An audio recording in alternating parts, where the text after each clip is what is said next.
Recording.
Good morning, folks.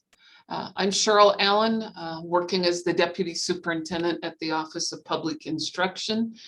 Crystal Andrews, who is the Director of our teacher licensing today, was unable to be here, so I appreciate the privilege of interacting with you today and updating you on the work of the task force, getting your feedback, and ensuring that issues that are important to you are not missed in this process. So to get us started, if I could ask you to simply introduce yourself to the group and share what an important issue or issues are on your mind as it relates to educator licensing in Montana at this time. So Tim, if you'd start us off, that'd be awesome. Can you hear me, Cheryl? Hear you well. Okay, yeah, so I'm Tim Norbeck. I'm the superintendent of schools at Jefferson High School, which is in Boulder. And one of the reasons I threw my name in the hat is I'd like to see, increased flexibility with licensure depending on, the professional background of candidates. I know the legislature has made some positive movements in the last few sessions and would like to see those continue. Thanks, Tim. We'll look forward to your continuous feedback on this. Good morning, Darren. I'm Darren Hannam. I'm currently the superintendent at Chinook, but moving over to Bainville here in the next couple of days. So part of the reason that I was interested in being part of this committee is very similar to Tim. Some folks that have some advanced degrees that are struggling to get into positions in school systems, such as librarians and counselors. I'd like to learn some of the process and get some feedback on that. Excited to be here. Thank you. Thank you. Good morning, Shelly.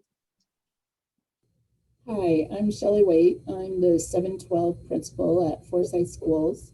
And I'd say one of the difficulties we have is recruiting out-of-state teachers, and the difficulty they have, they may be teaching in a different state and getting endorsed in Montana. That's an issue, as well as the Grow Your Own program and different licensing options for that. Great. Thank you for being here with us today. Christy. Good morning. Good morning. My name is Christy Steinberg, and I work in licensure and assessment in the College of Education at the University of Montana. I'm also the parent of a 5th grader. So I've been in this licensure world for about 13 years now. One of the things I'd like to talk about, I'm glad to see counseling is on the list and that pathway into administration for those individuals. And I think as we talk about flexibility, I keep wanting to come back and make sure that we also talk about quality and that the importance of this for our K-12 students and having quality educators that are dedicated to kids working in those positions. Terrific. Thank you. I appreciate that. Katie, good morning. Good morning. I'm Katie McRae from University of Montana Western. I am the Director of Licensure over there, as well as many other things. And as Christy has said, coming from higher ed, we're very interested in quality. We're also at UMW very interested in flexibility and making sure that not only do our students have quality educators, that they do have educators. So that's why I'm here and volunteered. So thank you. Thank you. Nicole, good morning. Good morning. I'm Nicole Simonson. I'm the K-12 principal in Lambert. And so Darren, I was excited to meet you, the new face for Bainville. Anyway, I volunteered for this because I'm mainly interested in our out-of-state teachers coming to Montana, making that a little bit more seamless for them. We just got a music teacher out of Florida who's certified there, but it's there seems like there's a lot of unnecessary steps for her to get her license in Montana, but she's been teaching full-time music in Florida. So that's what I'm mainly interested in. Thanks. Thank you. Appreciate that you're here. Good morning, Michael. Hi, good morning, Cheryl. Thank you for the invite. Yes, I'm a high school business and technology teacher in rural Montana out in Mineral County, and I was I'm registered with a class 4 endorsement in CIS. Although I have 20 years experience working in business, in marketing and finance in particular, and I would like to be able to try to transfer that, let's say, into a 12 BUS endorsement in order to, just talking about the flexibility of bringing quality and highly experienced educators back to Montana. I mean, I came back to Montana after 20 years just to teach, and I feel I can teach computers really well, but I would like to see a bit more flexibility to bring these people back to Montana to teach. Also to also get a business endorsement without having to go through another 4 years of education or a couple years of education. Appreciate that. Thank you for being here. Melanie. Hello, I'm Melanie Cutietta. I actually do not work in the education realm right now. I am a research librarian. I work for Yellowstone National Park. Our library is in Gardner, Montana. However, I definitely believe in kind of that all libraries and all education, this is all kind of like a spectrum. We're all on the same spectrum. I received my teaching credential in music through a California school and had to then transfer it over to Montana.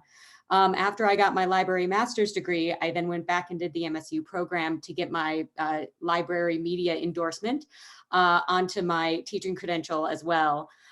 So I just finished that and have some ideas, and I'm very excited to be working with you all. Great. Thank you for being here. Appreciate that very much. And Scott, good morning. Good morning, all. My name is Scott Kinney. I am Superintendent of Schools in Superior.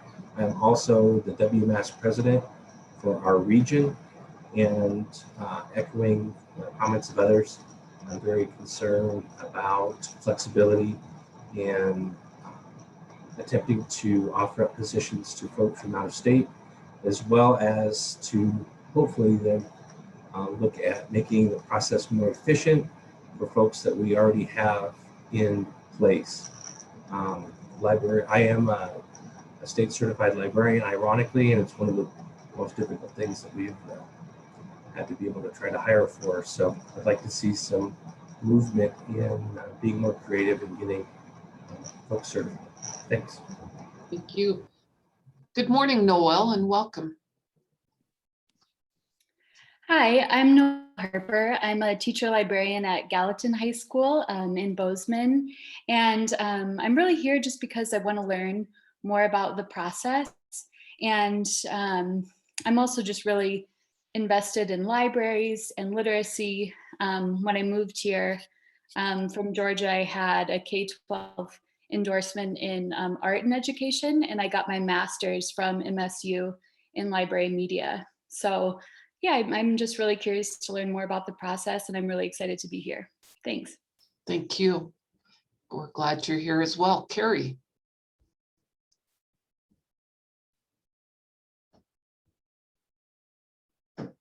Hello, I'm Carrie Cobb. I don't dare put my camera on because I seem to be having connection issues. So I guess say something if I freeze or if you can't hear me. I am a librarian. Did I freeze up? You're okay. Okay, good. I'm a librarian at Gallatin High School along with Noelle. I have a background as a business, marketing, and computer science teacher, as well as a K-12 librarian. Like Noelle, I'm just interested in the process. And I do have, being in CTE and the library world, I do have some concerns and some ideas and thoughts about accreditation and licensing within those realms. And that's about it. Great. Thank you for joining us today. Shay, good morning. Good morning. I'm Shay Kidd. I work at the University of Montana Western in our teacher prep. I specialize in mathematics, but I also am an online teacher for Idaho. And that's why I was late. I was on the phone with the parent dealing with one of my online students. So sorry for being late. Oh, we're happy to have you here. And Payne, did I get that right? Yeah, sorry, I need to switch it. I'm Michelle Payne, Thank you. and I'm the principal at Flathead High School in Kalispell. And I really was interested in this particular group because we've noticed a shift. Typically in Kalispell, we have never had too much trouble hiring teachers, maybe in special ed, right? But otherwise, we've always done okay, but man, the last couple of years, we've had challenges in other content areas where we have not had qualified candidates apply. So we've had to do emergency licensure for some of them. And it's kind of an interesting trend as the housing market in the Flathead Valley has increased over the past year, right? No longer, it's just harder and harder to get people because it used to be that you could be a teacher in the Flathead Valley and still buy a house and raise a family. But man, we are not seeing that. And this spring especially has been very difficult. So I'm excited to learn more about the licensure process. And I'm appreciative that you're having this group and glad to be here this morning. So nice to meet everybody. Thank you. I appreciate you being here. I see that we've got both Jacob and Eric on with us as well. They are two of our phenomenal folks that support and have supported the work on the research side for both Chapter 57, which is Educator licensing, and Teacher Prep, which is Chapter 58 or Educator Prep, and actually 55, which is our whole accreditation. And I better stop there or you're going to go, my goodness. So Jacob and Eric, if you please take a minute and introduce yourselves, that'd be awesome. Sure thing. I'll go first, Eric. I'm Jacob Williams. We work with the Region 17 Comprehensive Center, which is a technical assistance center that's funded through the Department of Education. Our job is to assist state departments of education in Montana and Idaho with a variety of tasks, specifically to help them build capacity in whatever it is they want to build capacity in. So we have been engaged in this and are helping with many of the chapter revision projects, both through research and assisting Crystal as we facilitate the main task force as well. So it's wonderful to meet everybody. Eric? Yeah, thank you, Jacob. Eric Stiefvater. I think Jacob summed up our role quite well, so I don't have too much to add to that. But with Jacob and others, happy to be here with you and supporting this work and other projects that we've done in Montana with OPI and with other partners and stakeholders over the last few years and months. So thank you, Cheryl, for the opportunity to join this group today. We appreciate both of you being here. Did I miss anybody?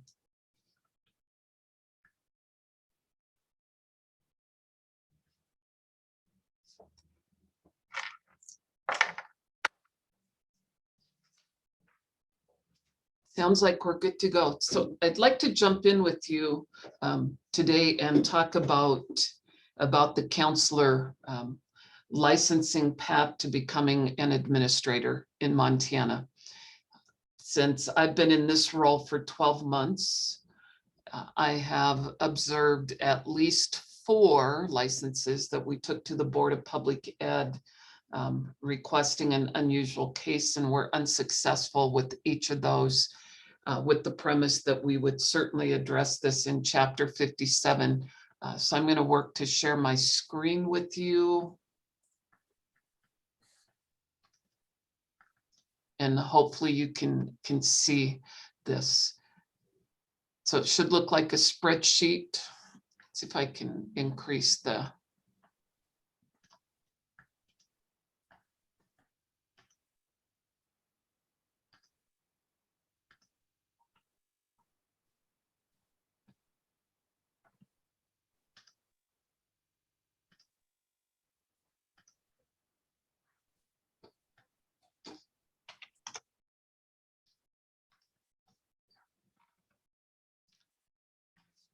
So to become a school counselor in Montana, you need a master's degree.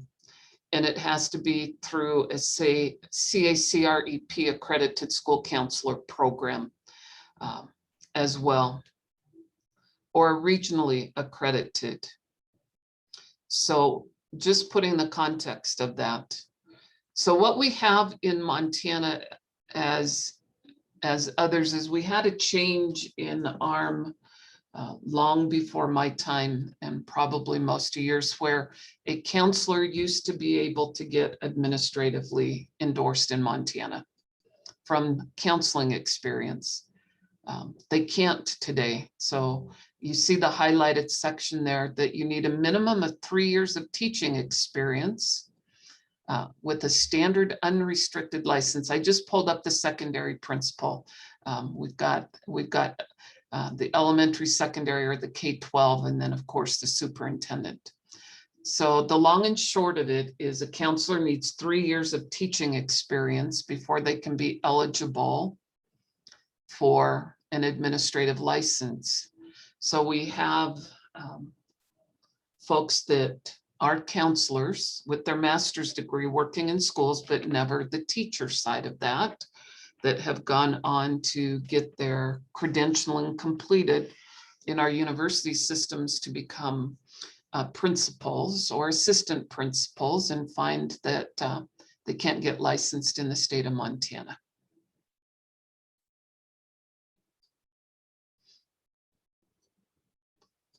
What are your thoughts on this one?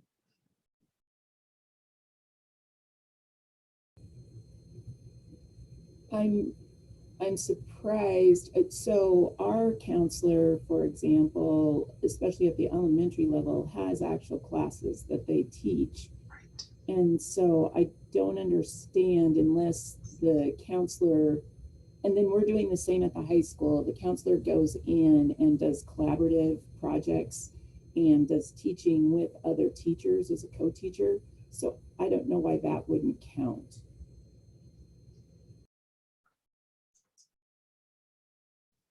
It's a great question, right? It's because they do not have a standard unrestricted license that has a teaching endorsement. It's counseling, and this is one that we know is a substantial issue, both for higher ed and in the K-12 world. Other thoughts around this?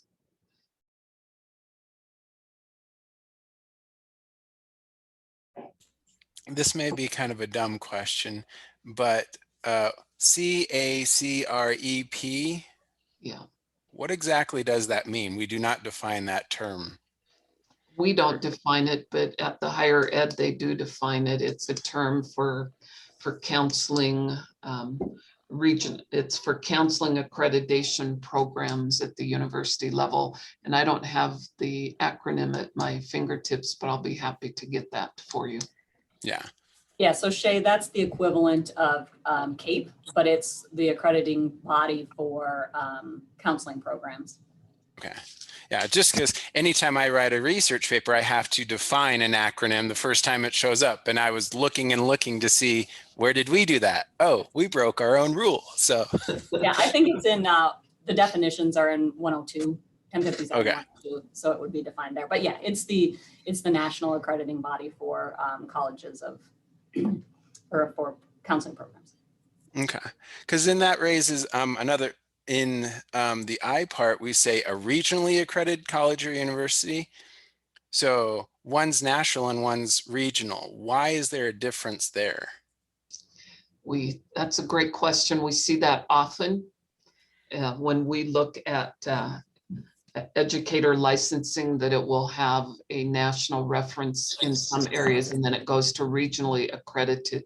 I think the key term is that they're looking at what is that accredited process by which our educators are coming out of. I can tell you it's one of the challenges we continuously face as well, is because we have educators, as you identified, out of state, particularly, that will come through alternative accreditation or licensing processes, not necessarily through accredited processes, but alternate paths to licensing. So we really work to navigate a lot of factors and elements. I believe we see the term accredited because that equates in some ways to the idea of that's what gives us quality, or a measure of quality is because it is an accredited program. Is that fair? Mm-hmm. Oh yeah. And I think just because some of those out-of-staters, that's one of the things that we have to help out with, is people who are fully licensed in other states, but they moved from outside the region. And so that terminology, I think, is creating a problem, like you said, for us. Yeah.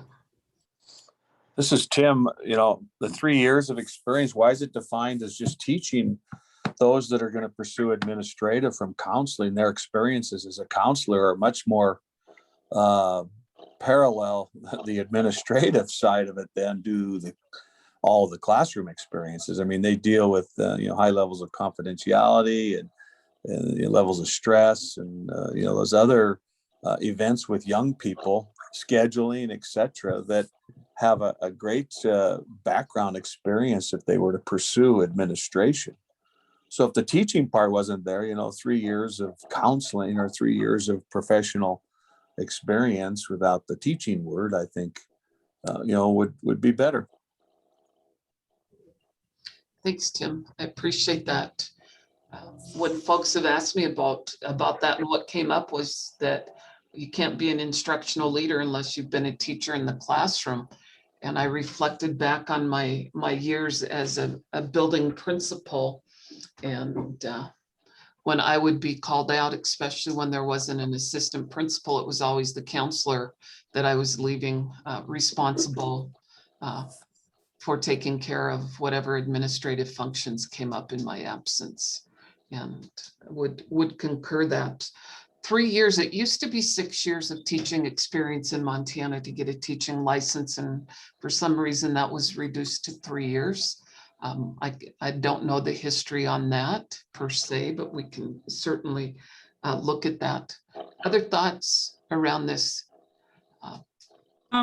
I would just think that that requirement was there in part because an administrator has to do teacher evaluations. And I know in Kalispell with our collective bargaining agreement, that it's important to the union that those people who evaluate teachers have been teachers. So, I mean, I'm guessing that's part of, why that language is there. I agree with the other comment about, counselors do so many similar things, right, as administrators, but administrators also evaluate teachers. And, that at least in Kalispell, it's connected to the union. Thanks, Michelle. What other thoughts, folks, do you have on this? As you can see, it's not going to be just a simple shift of words as there's a lot of other around that. So one of the elements that will come into play, and I want to give you a couple in context. So we do have counselors that teach and teach frequently. And I know of locations where the counselor evaluation often is mirroring a teacher evaluation, or at least elements of that same tool. I also am keenly aware of the out-of-state issue that have come to Montana, and with the endorsements, both in teaching and administration, but they don't meet the 3 years of teaching experience. But yet they have principal experience that exceeds 3 years and 6 to 10 years, and they still can't get licensed in Montana. So they're making those decisions not to come to Montana, or they're making the decisions to live in beautiful places of Montana near borders where they can cross the border easily and teach in another state. So those are some of the factors that we're dealing with almost on a daily basis right now. Other thoughts on this? My only thought is kind of anecdotal. I've had the unfortunate, been in the unfortunate position of working under a principal that didn't have any experience in teaching at all, and 2 times. And for the teachers, it didn't fare well. So when I look at that, I kind of think they do need the teaching experience.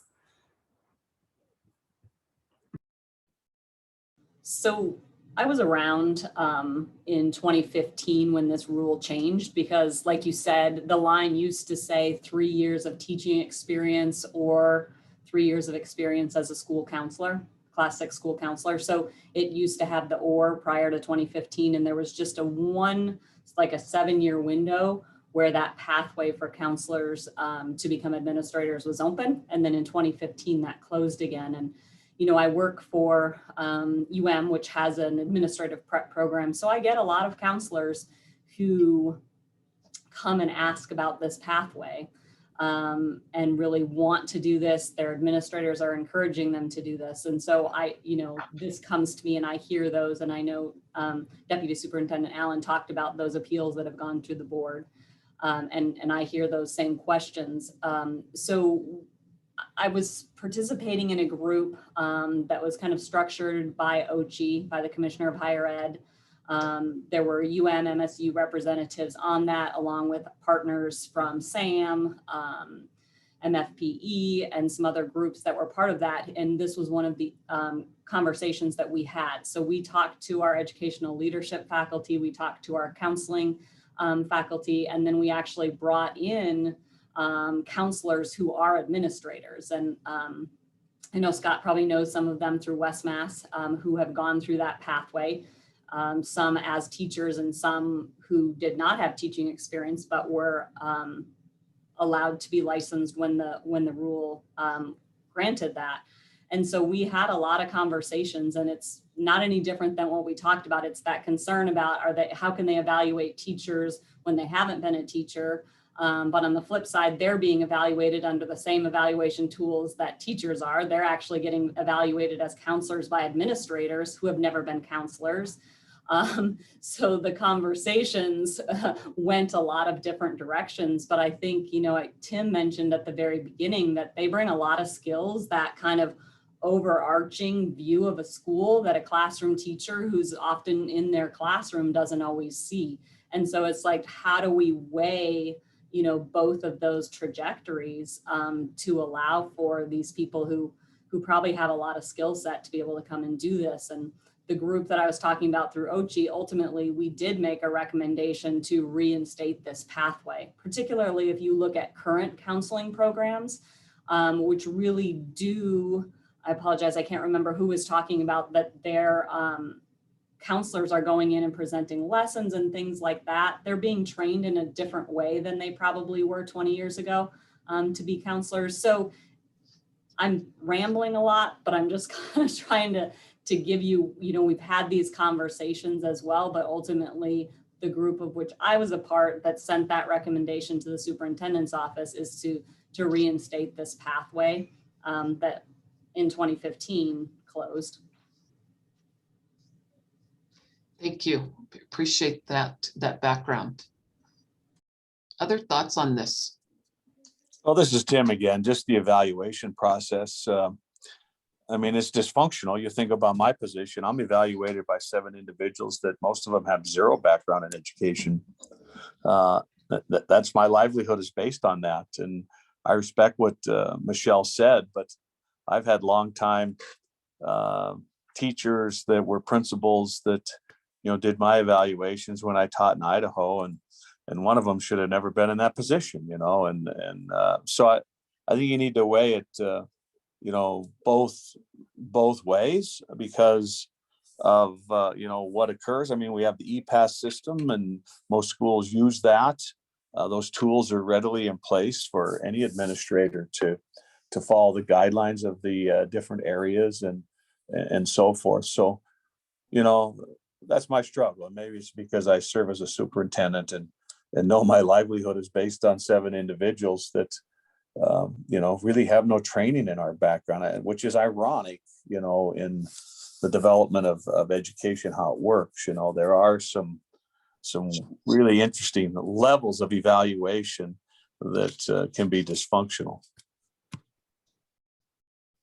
Thanks, Tim.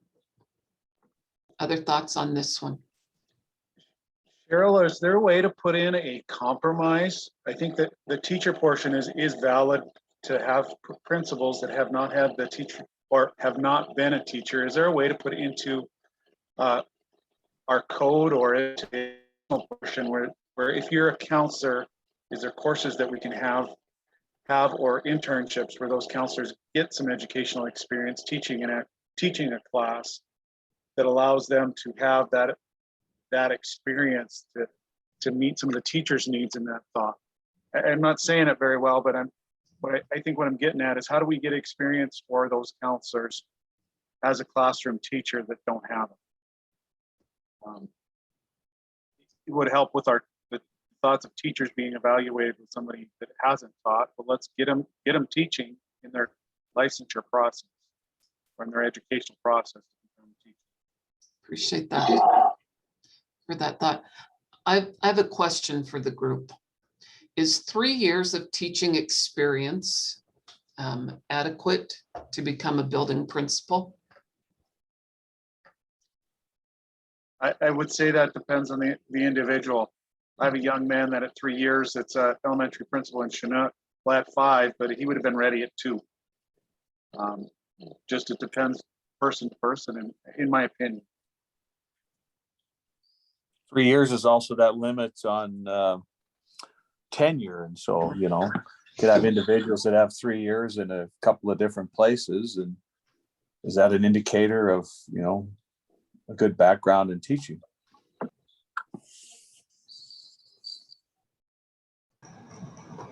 I would agree as a superintendent. I think it all boils down to the individual.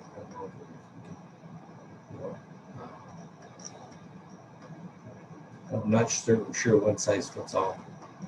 The other thing I'd like to mention quickly, Cheryl, is in the chat, I listed the ARM. One of the flexibilities I think that all superintendents need is this concept of internship. And I know in WMAS, we've had several superintendents that have expressed, I guess, grief and misery, for lack of better terms, but in trying to get folks appropriately certified through the internship model. And the hang up wasn't that we couldn't set up an internship. It was essentially that the program had to be geolocated in Montana. And one of the very popular schools right now is WGU, which is all online, but they are incredibly flexible. And they also have a really robust student teaching model. And I know a couple of us were denied the opportunity to set up an internship through WGU. And so I think that definitely, it doesn't matter if it's counseling or mathematics or library, I think that we need to have all tools brought to bear that potentially could change the game for us. Yep, fair. We deal with a lot of interesting facets as it relates to internships or folks that are pursuing getting added endorsements, and absolutely we're navigating a lot, and agree that fully agree that what you've identified is that some of our rules really don't make sense when you look at it from the perspective of the building superintendent or the building principal, even from our higher ed lens that There may have been a time when there was good rationale behind that, but not today. I'll give you another example. So you can keep the 3 years, sir, and I'll forward one more place, ask you for some feedback on. If you come from out of state, what's the number of years of teaching experience you need to have if you're coming from out of state to get licensed in Montana? Does anyone know?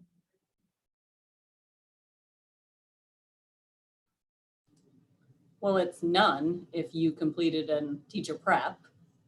It's 5 if you went through an alternative program. So 5 years of experience, right? Mm-hmm.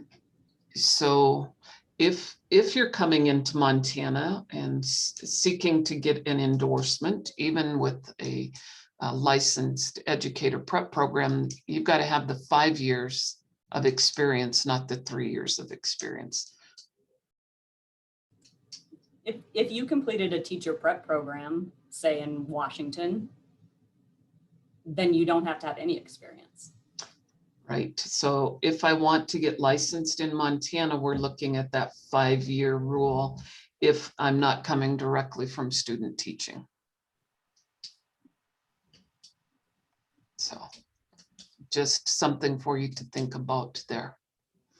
And so Tim's absolutely correct. The legislature has started tackling some of these issues and working to redefine some ARM into statute. And so we recognize that's one of our challenging factors that comes into play. I don't need to mean to dominate, but here's another example, Cheryl. So a few years ago on previous job position, you know, I had a young man with the Northern Plains transition to teaching through Montana State. And that program was pretty intense. So they were a full-time student getting their master's in education, depending on whatever their background was. He was a cellular biologist by trade, but you have to hire him to teach with 0 teaching experience in order to get into the Northern Plains program. And then they're a full-time teacher on top of being a full-time student in a master's program. And there were many nights I would see him in his room if I drove by and have to go and send him home. You know, it's like, this is ridiculous. He ended up finishing it, but I'm thinking, well, how does that parallel with the discussion we're having now at the next level administrative, when we're talking about in terms of the teaching as well? So, you know, it worked. He was a great teacher and moved back to his home state of Minnesota after 5 years, but you know, it was pretty intense, you know, but he could only teach if I hired him with 0 experience. And he could only get in the program that way as well. So, I mean, there are some oddities out there. That's another one for us to keep on the plate. Other thoughts on this?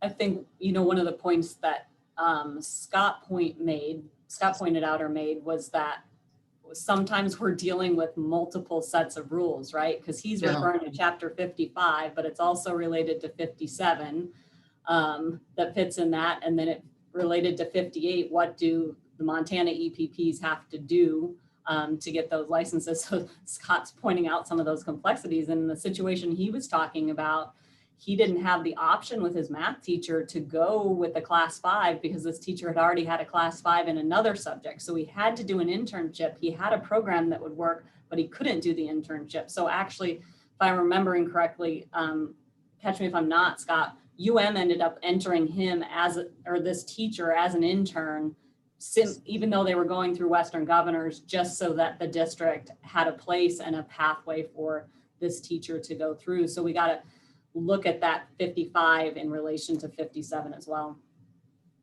Yeah, actually she was, we started the internship through MSU, and but there was a considerable struggle between Linda Peterson and myself with regard to the consideration of what Montana accredited meant. And again, WGU, they have synchronous learning throughout the school year, which for teachers is vital. Whereas our bricks and mortar schools, which are certainly obviously important. At that time, this was in 2017, they did not have synchronous learning during the school year for teachers. So they had to go and show up on campus and in the summers, and that made it much more difficult for them, or in this case, impossible. So that's why we were seeking a reinterpretation of what regionally or Montana accredited meant.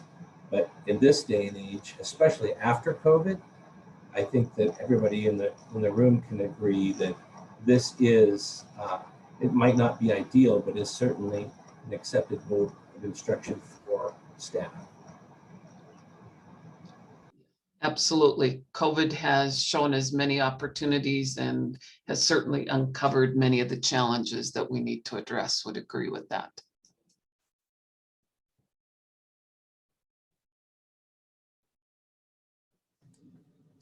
One thing that I would like to see, I know a lot of you have talked about our out-of-state people coming in. I think one of the things I'd like either this group, or I'm not sure kind of the role of our group as opposed to the other group talking about 57 or some of the testing requirements. You know, I'm not sure that an educator that's been teaching for 20 years really needs to go back and take a Praxis test.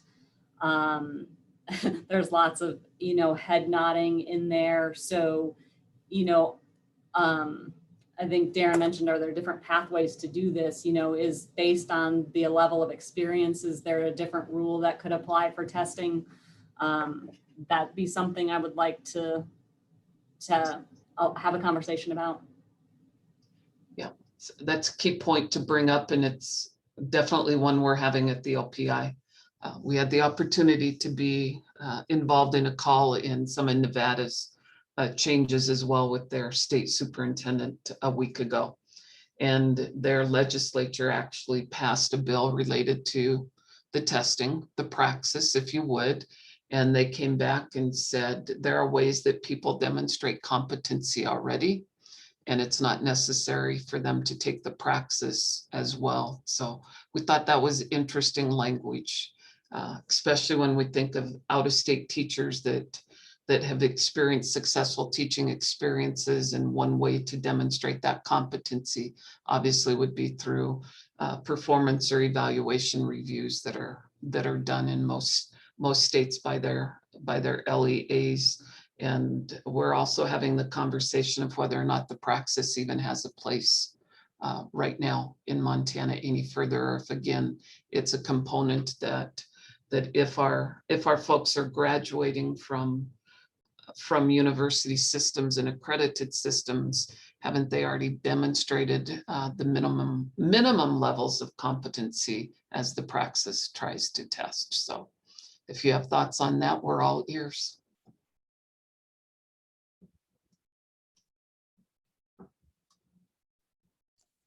One of the things with that one is, and I think counselors would be a spot where some of the things are changing and adapting. I know as we changed one of our books, because it was still teaching the older model of there are only 3 ways of learning: auditory, kinesthetic, and visual. And so as we looked at that, I said, oh man, that's an older idea. We need to make sure that we're up to date with that. And so with some of the things in counseling, some of those child development aspects, as we're getting new information, that's the Praxis would be a good tool to make sure that we're still up to date, but some kind of up-to-date checking. Because I mean, if they did a master's degree and just wrote a thesis on something, they're probably pretty up to date. And so I could definitely, yeah, we don't need a Praxis from that person, but something to make sure that they are pretty with it. Because sometimes when you've been teaching for 30 years, and I teach math, and people say that math has changed greatly in the last few years. Not so much really, but some of the methods that we teach. And that's what I would want to make sure that we're keeping that standard of up-to-dateness for all of our educators and administrators and counselors. Thanks, Shay. Other thoughts? So is the Praxis entirely content area based? I guess I asked that question because, you know, is there a basic competency test that's just the teaching side?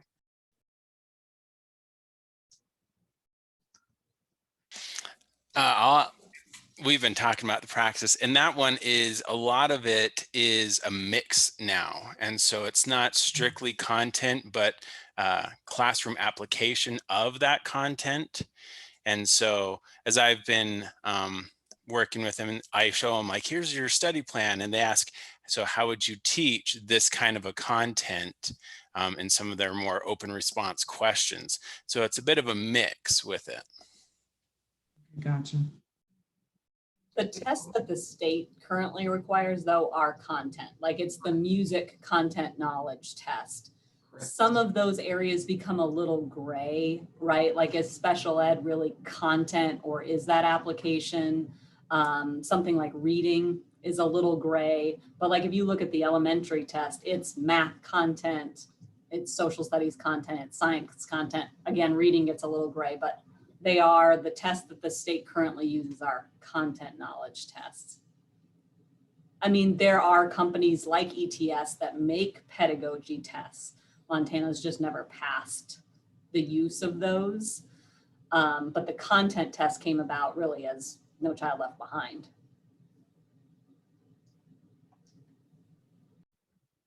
But again, past experiences are huge with, you know, again, I have an example, young teacher, when she finished Western, taught PE and biology, 7-8 years, stopped to have a family, and then jumped back into work and was in the banking industry for 14 years.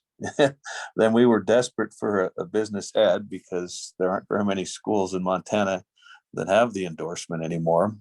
And our district helped with it. But, you know, in visiting with her prior administrators, you know, she was exemplary as a teacher in her first 7 years, you know, and I think that should have some weight in rejoining the profession, even if it's in a different curriculum area. You know, I mean, she had to go through the whole process. Western did a great job working with her, and you know, but the hang up at the end was, you know, finishing the Praxis test, and you know, so it cost me a ding trying to get that done. But you know, and she's one of our master teachers now. She probably was in her 7th year years ago. So I think there needs to be some flexibility as discussed with that. I mean, I think the Praxis has its importance, you know, especially in subject areas. I'm a mathematician myself. But I also think past experiences should be weighed. Great. Thank you. So Christy had asked the question, what's the role of the feedback group? So each time that Chapter 58 Task Force or 57 brings forward recommendations, we've got this feedback group looking at those recommendations. So again, we're putting as many sets of eyes on any recommended changes to ARM necessary to ensure there's not a piece that we didn't include in the discussion, or a piece that we weren't aware of that others were. And so it's really to ensure that we have, if you would, circles of conversations that continuously flow back and forth. And Jacob and Eric, as they shared with you, are supporting us with capacity and participating in all those weekly task force discussions that are underway. This is what they just talked about last Thursday on the counselor issue, which is why we wanted it in front of you for feedback. Thank you.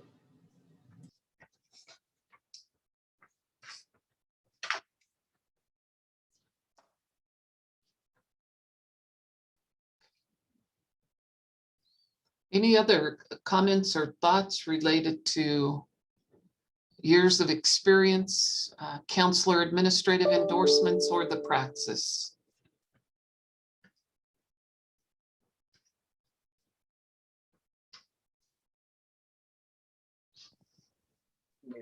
Alan, I maybe have a different perspective, and you got to excuse me because I don't know 55 from 57. I came from a completely different area of 20 years, and I came back to Montana 3 years ago, and my first day in a classroom, I had less than zero clue what a teacher should be doing, right? I got stuck in a classroom full of 7th graders and say, all right, teaching business. I had no Praxis, and I realized that Praxis is probably a formal exam, as you guys are talking about. But I thought even with the class 4 license, and there'll probably be, this gets away from the flexibility as talked about we should have more of, but I should have had some training, I think, before I got stuck in that position. And maybe it was on my own shoulders I should have done that, but rural Montana, you know, they're not exactly overflowing with job applicants for certain positions. And I think, so practical experience I have tons of, but teaching experience I had very little. Now in the last 3 years, I've gotten probably over 100, what do they call, personal development credits or whatever, going to BPA, MACT, MFEP, all these different, the MEA days. And I've learned a lot. I've had a lot of stuff put in front of me, and I hope I've learned most of it. And that's been maybe that asynchronous teaching, or, you know, you go somewhere and you learn something, you try to put it into effect immediately. I say I've probably had 200 tools put in my toolbox in the last 3 years, and I've used maybe a dozen of them proficiently. So, I mean, it would have been nice probably to have somehow a mandatory workshop or something before I started teaching, just to give me a basic clue of what I would have had to do that first couple weeks to survive. So I know it's not, you're talking more about a formal praxis exam, but also the practical experience of teaching. I think Montana does allow currently, I mean, again, I'm not too sure, through the class 4 license, to put educators in front of students with 0 teaching experience.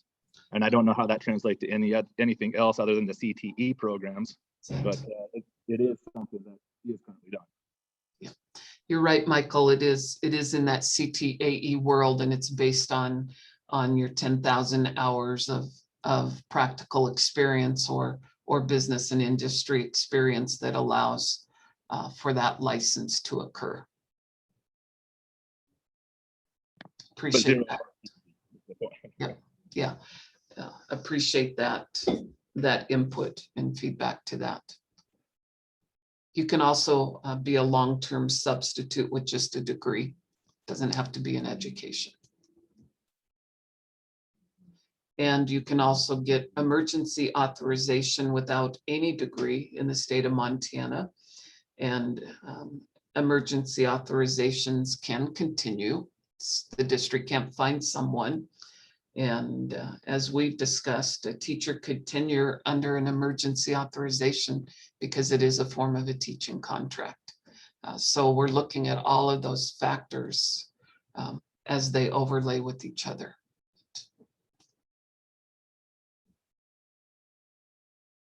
Any other final comments before we let you go on this beautiful Monday? Cheryl, I have a question. I'm just curious about what other states are doing, right? Because clearly we can't be the only state working on this.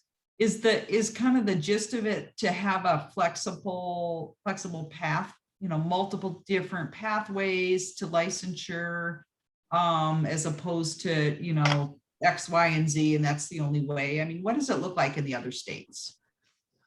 That's a great question, and I'll rely on Jacob and Eric to jump in here as well. So I shared recently with the call from Nevada that they're looking at what they believe is a level of competency that can demonstrate the quality of teachers going into their classrooms. I can tell you, in visiting with folks in Wisconsin, emergency authorizations are not even handled at the state level, they're handled at the LEA level. And so that emergency authorization only works for that LEA. So if Kalispell determined they needed to pursue an emergency authorization, that would be the recommendation from their administration to the board. They'd make that decision, notify the county superintendent. We track it just for trending more than anything else. We don't sit and say, oh, nope, sorry, you can't do that. The rule says you have to have advertised it and demonstrated at least 60 days of advertising for a position that you could not fill. So that's the standard on that. So that's what Wisconsin is doing. And what we find as we deal with educators from other states, they can get more easily endorsed. We have folks sitting on the Idaho border trying to get licensed in Montana and can drive 30 miles across the border and be teaching in another state. And that state is what they come back with is, of course, we'll license you. That's not an issue for us. So we're querying that more. Jacob, Eric, anything to add specifically with what other states we know? I might suggest we share the resource we developed around reciprocity in the fall and early winter. So our group, along with several OPI staff experts, took a look at reciprocity. And, there's kind of two ways of defining that. One is like a formal agreement where if you're fully licensed in another state, you're automatically licensed in Montana. But reciprocity also kind of means the degree to which there's a seamless linkage between two licensure systems. So you have to go through some steps, but you've reduced the burden on the applicant. So I don't know if I see Tristan's on, maybe we could post that or email that around afterwards. I think that has a few nuggets worth considering. Montana did have historically some reciprocity agreements with a handful of states. This goes way back, maybe back to the 70s, but over time those were gradually phased out, and there's not currently a formal working agreement between states for automatic reciprocity. But there have been some discussions, and some OPI staff have highlighted some areas where you could do some reciprocity light, as Cheryl said, particularly in endorsement areas, lining up Montana's endorsements with the way they're structured in other states. So that might be a good place to look for some ideas and background. Thanks, Eric. We'll make certain Tristan gets that emailed out to all of you on the call today. Other comments, final questions?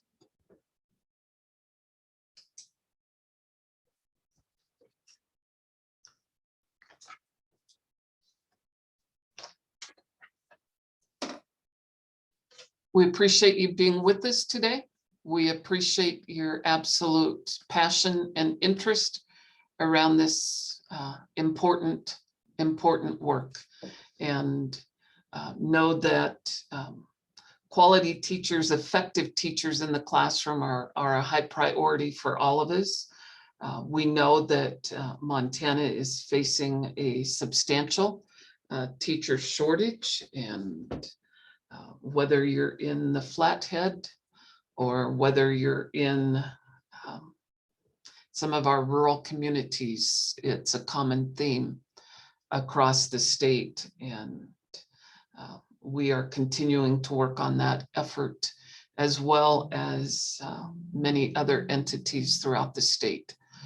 We don't think there's a silver bullet on the horizon or special elixir that we can be distributing, but what we do know is it's going to take a concerted effort on many fronts and levels, including gaining an interest in being teachers and working in schools. I was on a call 2 weeks ago with the national group, and the trending line that they had shared is they're seeing a decline in the number of students in the post-secondary world that have a keen interest in pursuing education as a career. So we're keeping an eye on that, and we'll continue to look on those facets. We also know that our graduates from our Montana systems are recruited from other states that face the same challenges that we face. So keep on keeping. Thank you for the work that you do, and we'll see you next month. Thank you. Thank you.